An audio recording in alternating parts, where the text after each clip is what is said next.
First Italian Campaign. 2 days after the marriage, Bonaparte left Paris to take command of the army of Italy. He went on the offensive, hoping to defeat the Kingdom of Sardinia in Piedmont before their Austrian allies could intervene. In a series of victories during the Montenotte campaign, he knocked the Piedmontese out of the war in 2 weeks.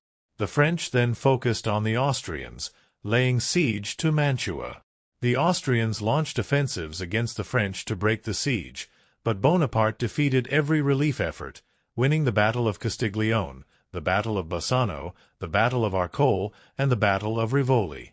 The French triumph at Rivoli in January 1797 led to the collapse of the Austrian position in Italy.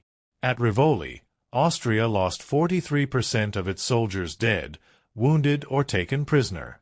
The French then invaded the heartlands of the House of Habsburg. French forces in southern Germany had been defeated by Archduke Charles, Duke of Teschen, in 1796, but Charles withdrew his forces to protect Vienna after learning of Bonaparte's assault. In their first encounter, Bonaparte pushed Charles back and advanced deep into Austrian territory after winning the Battle of Tarvis in March 1797. Alarmed by the French thrust that reached Leoben, about 100 kilometers from Vienna, the Austrians sued for peace. The preliminary Peace of Leoben, signed on April 18, gave France control of most of northern Italy and the Low Countries, and promised to partition the Republic of Venice with Austria. Bonaparte marched on Venice and forced its surrender, ending 1,100 years of Venetian independence. He authorized the French to loot treasures such as the horses of Saint Mark. In this Italian campaign, Bonaparte's army captured 150,000 prisoners, 540 cannons, and 170 standards. The French army fought 67 actions and won 18 pitched battles through superior artillery technology and Bonaparte's tactics. Bonaparte extracted an estimated 45 million French pounds from Italy during the campaign, another 12 million pounds in precious metals and jewels, and more than 300 paintings and sculptures. During the campaign, Bonaparte became increasingly influential in French politics. He founded 2 newspapers, one for the troops in his army and one for circulation in France. The Royalists attacked him for looting Italy and warned that he might become a dictator. Bonaparte sent General Pierre Augereau to Paris to support a coup d'état that purged Royalists from the legislative councils on September 4, the coup of 18 Fructidor. This left Barras and his Republican allies in control again, but more dependent upon Bonaparte, who finalized peace terms with Austria by the Treaty of Campo Formio. Bonaparte returned to Paris on December 5, 1797, as a hero. He met Charles Maurice de Talleyrand, France's foreign minister, and took command of the Army of England for the planned invasion of Britain. Egyptian expedition. After 2 months of planning, Bonaparte decided that France's naval strength was not yet sufficient to confront the British Royal Navy. He decided on a military expedition to seize Egypt and thereby undermine Britain's access to its trade interests in India. Bonaparte wished to establish a French presence in the Middle East and join forces with Tipu Sultan, the Sultan of Mysore, an enemy of the British. Bonaparte assured the Directory that, as soon as he had conquered Egypt, he will establish relations with the Indian princes and, together with them, attack the English in their possessions. The Directory agreed in order to secure a trade route to the Indian subcontinent. In May 1798, Bonaparte was elected a member of the French Academy of Sciences. His Egyptian expedition included a group of 167 scientists, with mathematicians, naturalists, chemists, and geodesists among them. Their discoveries included the Rosetta Stone, and their work was published in the Description de l'Égypte in 1809.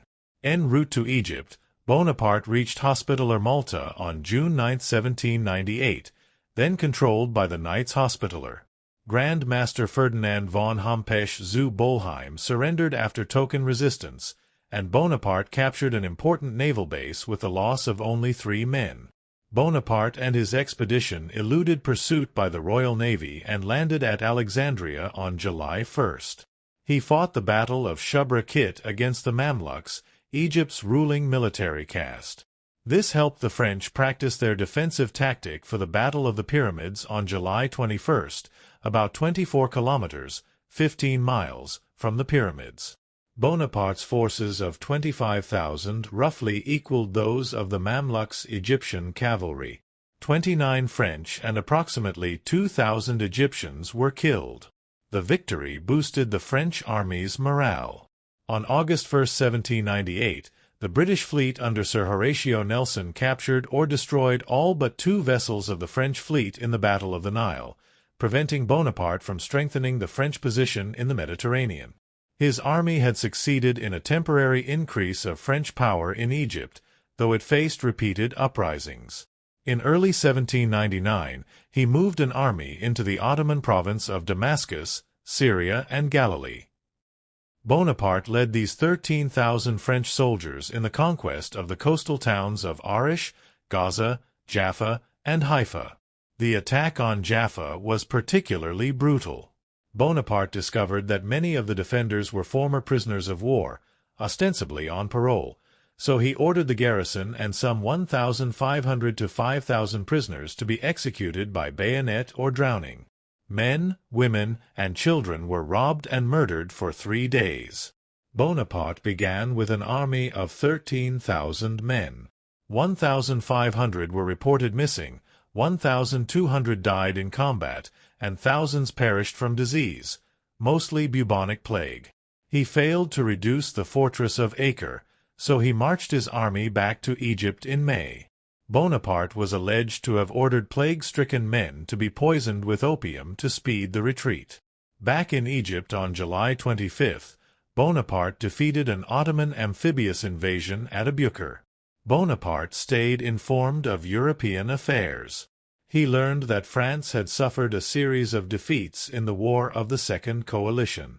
On August 24, 1799, fearing that the Republic's future was in doubt, he took advantage of the temporary departure of British ships from French coastal ports and set sail for France, despite the fact that he had received no explicit orders from Paris. The army was left in the charge of Jean-Baptiste Kleber.